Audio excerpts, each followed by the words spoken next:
8절까지 말씀인데 제가 대표로 봉독하도록 하겠습니다. 창세기 44장 1절부터 8절까지 말씀입니다. 요셉이 그의 집 청지기에게 명하여 이르되 양식을 각자의 자루에 운반할 수 있을 만큼 채우고 각자의 돈을 그 자루에 넣고 또 내 잔 곧 은잔을 그 청년의 자루 아귀에 넣고 그 양식값 돈도 함께 넣으라 하매 그가 요셉의 명령대로 하고 아침이 밝을 때에 사람들과 그들의 나귀들을 보내니라. 그들이 성읍에서 나가 멀리 가기 전에 요셉이 청지기에게 이르되 일어나 그 사람들의 뒤를 따라가서 그들에게 이르기를 너희가 어찌하여 선을 악으로 갚느냐. 이것은 내 주인이 가지고 마시며 늘 점치는 데 쓰는 것이 아니냐. 너희가 이같이 하니 악하도다 하라. 청지기가 그들에게 따라가서 그대로 말하니 그들이 그에게 대답하되 내 주여 어찌 이렇게 말씀하시나이까. 당신의 종들이 이런 일은 결단코 아니하나이다. 우리 자루에 있던 돈도 우리가 가나안 땅에서부터 당신에게로 가져왔거늘 우리가 어찌 당신의 주인의 집에서 은금을 도둑질하리이까. 아멘. 오늘도 예배 자리에 나오신 성도 여러분 한 사람 한 사람을 주님의 이름으로 환영하고 축복합니다. 우리 계속해서요, 우리는 요셉과 형제들의 이야기를 통해서 완전히 갈라진 형제들이 어떻게 진정한 화해와 용서를 만들어가는지, 가족 간의 깊은 상처를 하나님께서 어떻게 치유해 가시는지 우리는 현재 이 말씀을 통해서 연속으로 살펴보고 있습니다. 창세기 42장, 43장, 44장 이렇게 42, 43, 44장 연속으로 통해서 형들의 범죄가 다 드러나고 그들이 어찌 회개하고 있는지, 어떻게 회개의 길로 걸어가게 되는지, 또 그들의 마음가짐은 어떻게 변해가고 있는지, 그들의 변화된 모습이 순서대로 나오고 있습니다. 야곱에게는요, 총 12명의 아들이 있었습니다. 그 중에 11번째 아들 요셉을 가장 아끼고 사랑했었죠.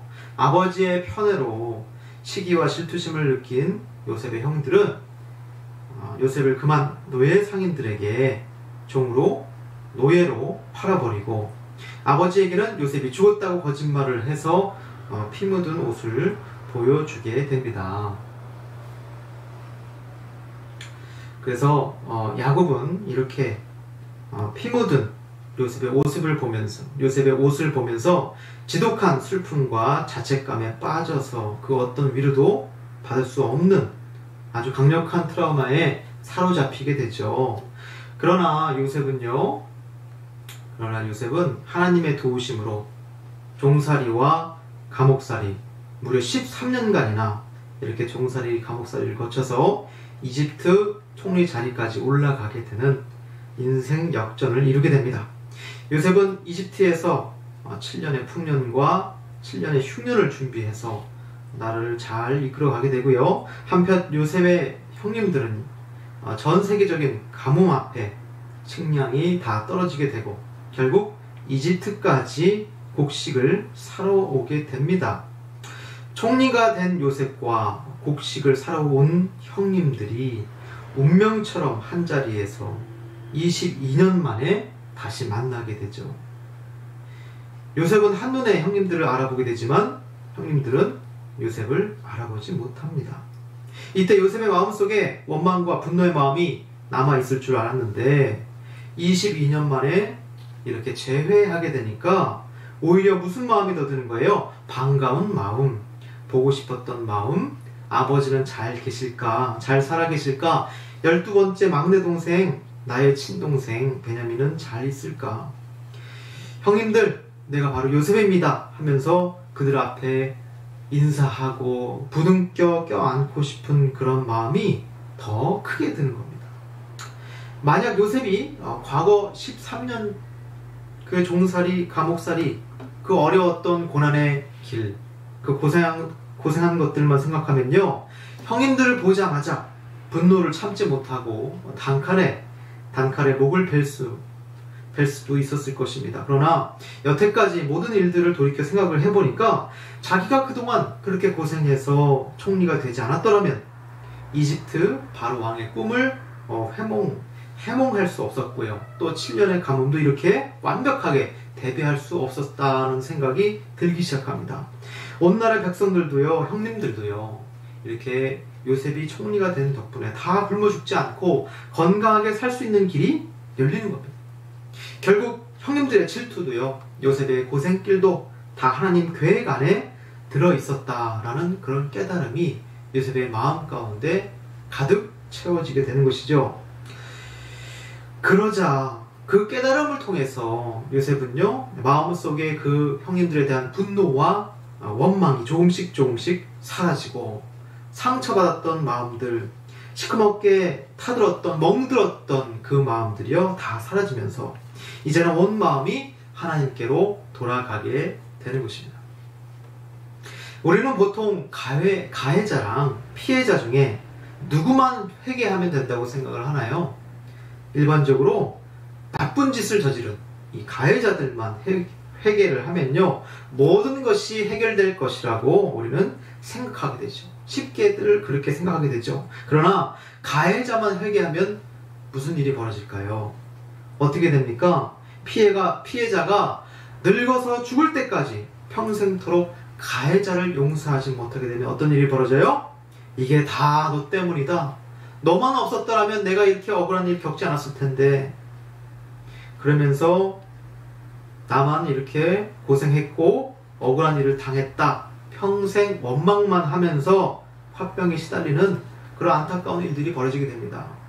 그래서 하나님은요, 가해자나 피해자나 그 마음을 돌이키게 만드시려고 양쪽이 다 이제 준비될 수 있도록 우리의 인생길을 인도하는 것을 이 요셉과 그 형제들을 통해서 보여주신 것이죠. 가해자는 자기 잘못이 무엇인지, 남에게 얼마나 큰 상처를 준 행동인지 자기 스스로 뼈저리게 느끼고 삶에서 변화된 모습으로 살아가야 됩니다. 그런 모습들이 드러나야 됩니다. 삶 가운데. 회개의 확증이라고 하죠. 그 증거가 삶 가운데 드러나는 것입니다. 피해자는 분노와 원망의 마음이 천천히 사라질 수 있도록 오랜 세월 용서를 준비하는 그러한 과정이 필요하겠죠. 가해자나 피해자나 양쪽 다 하나님으로 시작되는 고백이 나오지 않으면, 그 입술을 통해서 쏟아져 나오지 않으면 진정한 화해, 진정한 화합은, 연합은 만들어갈 수 없기 때문입니다.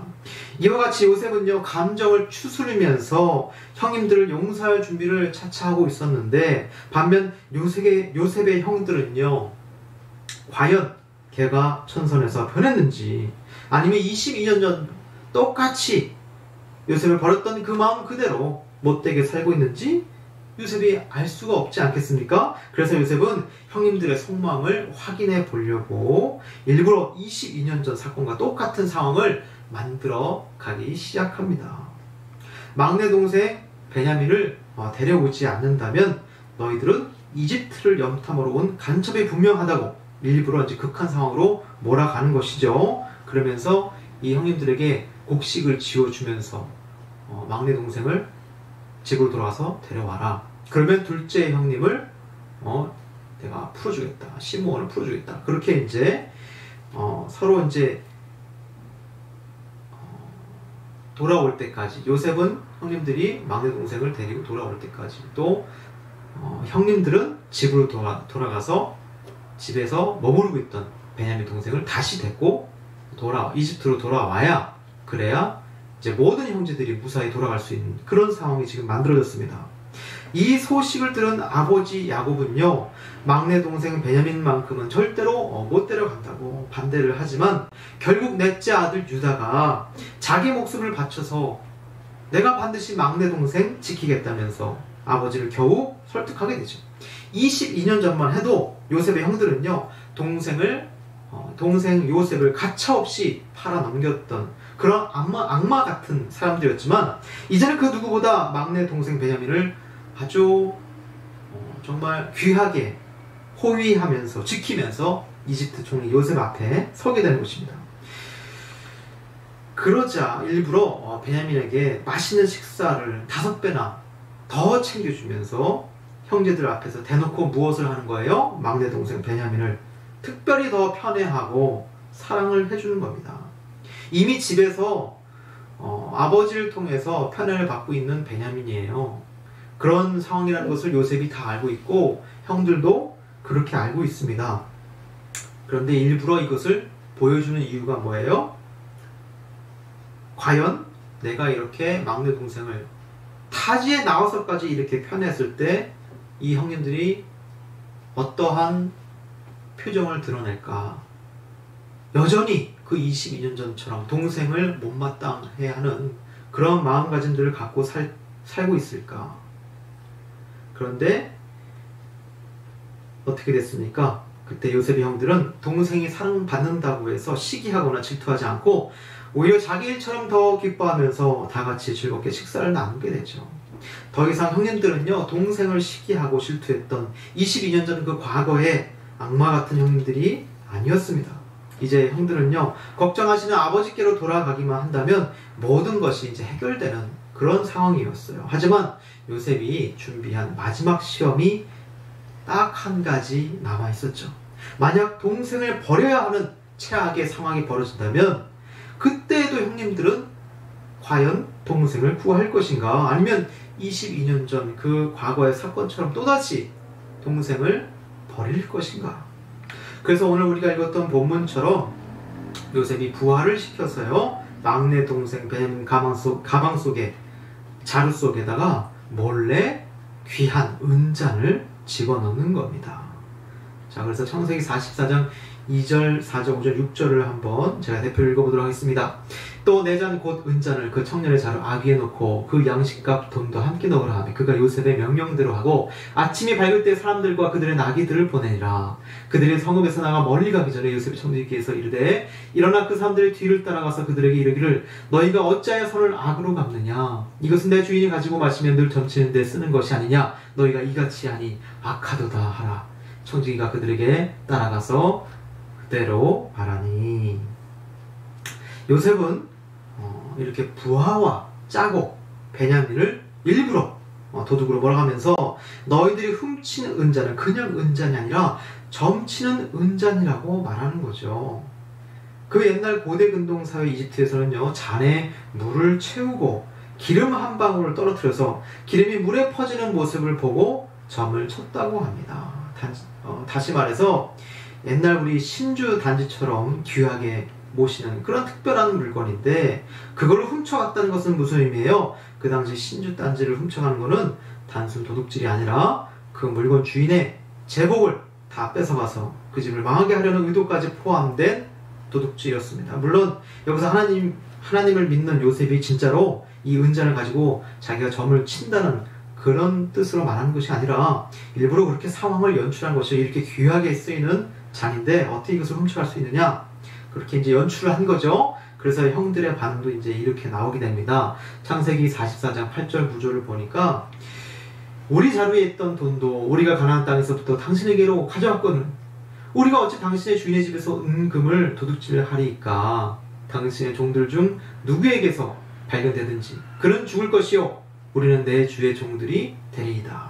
이렇게까지 말을 하는 것이죠. 만약 은잔이 우리 짐 속에서 발견된다면 그 사람을 죽여도 좋습니다.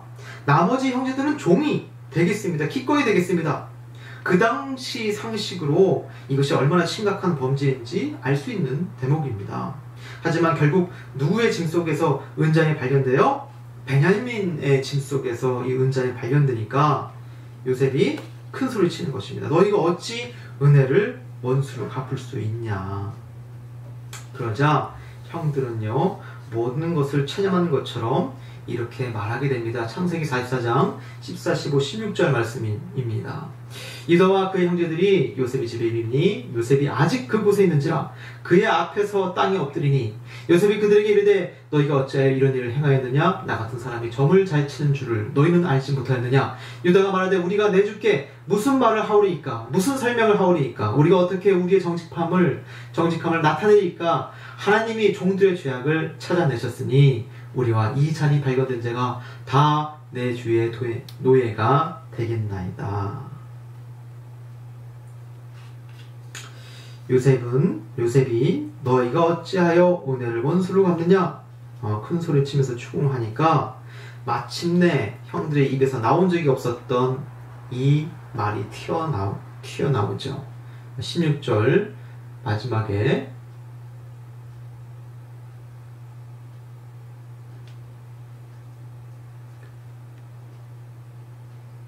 자, 16절 여기 마지막에 중간 정도에 나오죠.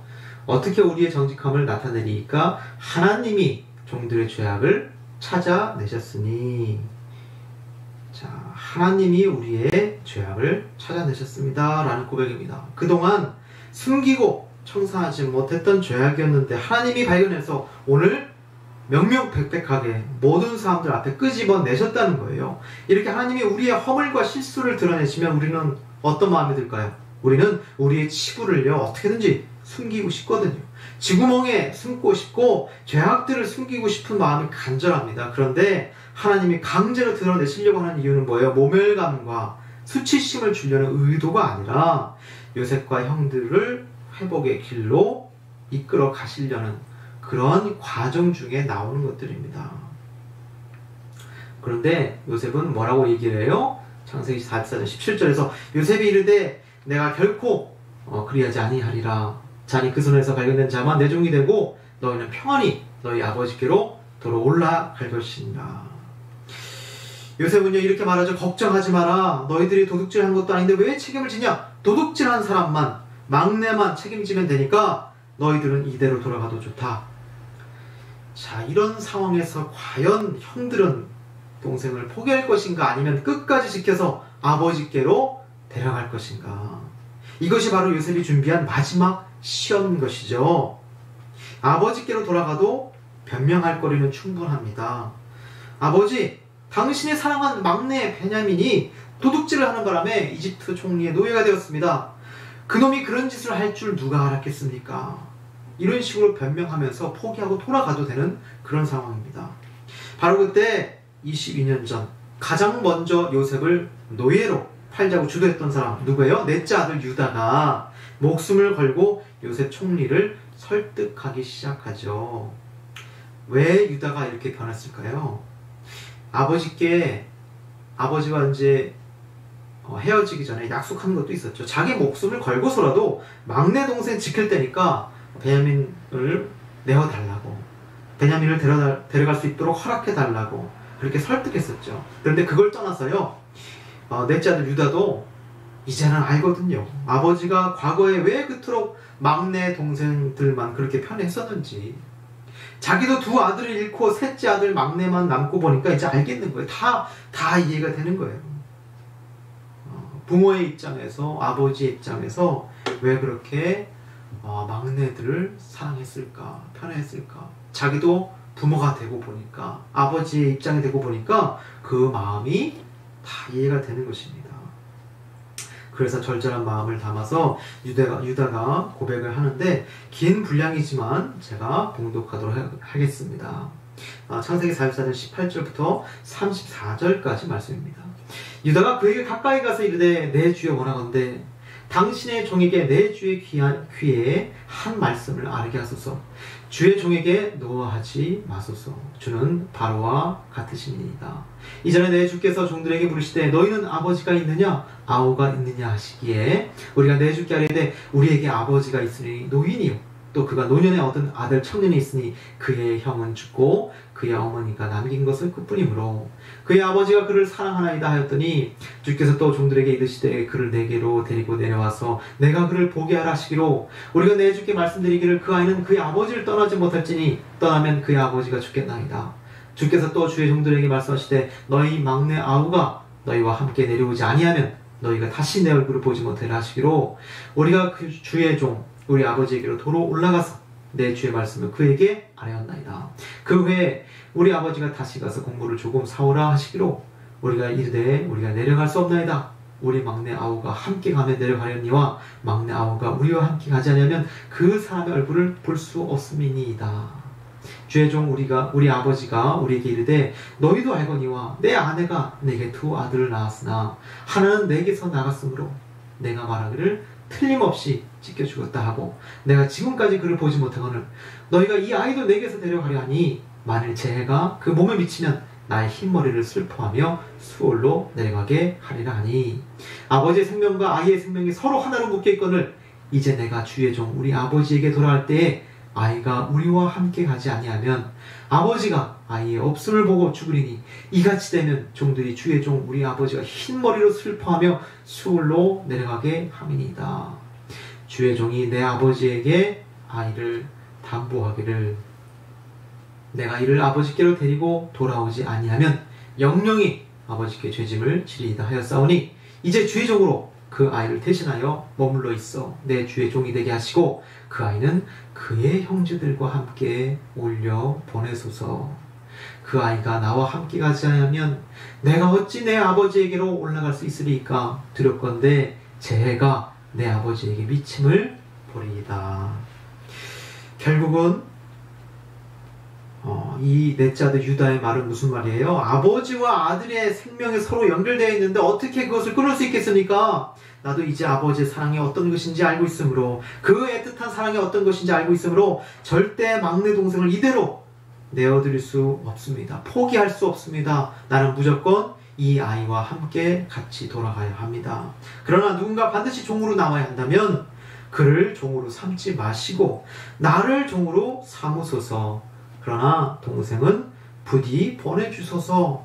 그 말을 지금 총리 앞에서 자기 목숨을 걸고 이렇게 반항하고 설득하다가 한 번에 죽을 수도 있거든요. 근데 자기 목숨을 걸고 이렇게 총리를 설득하고자 앞에 나와서 엎드려서 고하고 있는 것입니다.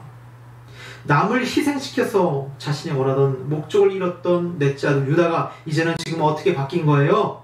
하나님께서 그를 훈련시켜서 22년간 그를 훈련시키고 또 두 아들을 잃었던 그 경험을 통해서 막내 아들을 끔찍하게 사랑할 수밖에 없었던 자신의 마음을 자기 스스로 들여다보고 그리고 자기가 그토록 미워했던 요셉 그 11번째 동생 요셉에게 미안했던 마음을 담아서 지금 이렇게 말하고 있는 것입니다. 이제는 자신을 희생해서 남을 구하는 사람으로 완전히 바뀐 것을 요셉도 보게 되는 것이죠. 마침내 형들이 자신들의 죄를 회개하는 것을 이렇게 명확하게 요셉도 확인하게 됩니다. 그래서 모든 진실을 이제 밝히게 되는 것이죠. 창세기 45장 1절부터 8절까지 말씀입니다. 요셉이 시종하는 자들 앞에서 그 정을 억제하지 못하여 소리질러 모든 사람을 자기에게서 물러가라 하고 그 형제들에게 자기를 알리니 그때 그와 함께한 다른 사람이 없었더라. 요셉이 큰 소리로 우니 애굽 사람에게 들리며 바로의 궁중에 들리더라. 요셉이 그 형들에게 이르되 나는 요셉이라. 내 아버지께서 아직 살아계시니까 형들이 그 앞에서 놀라서 대답하지 못하더라. 요셉이 형들에게 이르되 내게로 가까이 오소서. 그들이 가까이 가니 이르되 나는 당신들의 아우 요셉이니 당신들이 애굽의 판자라. 당신들이 나를 이곳에 팔았다고 해서 근심하지 마소서. 한탄하지 마소서. 하나님이 생명을 구하시려고 나를 당신들보다 먼저 보내셨나이다. 이 땅에 2년 동안 흉년이 들었으나 아직 5년은 밭갈이도 못하고 추수도 못할지라.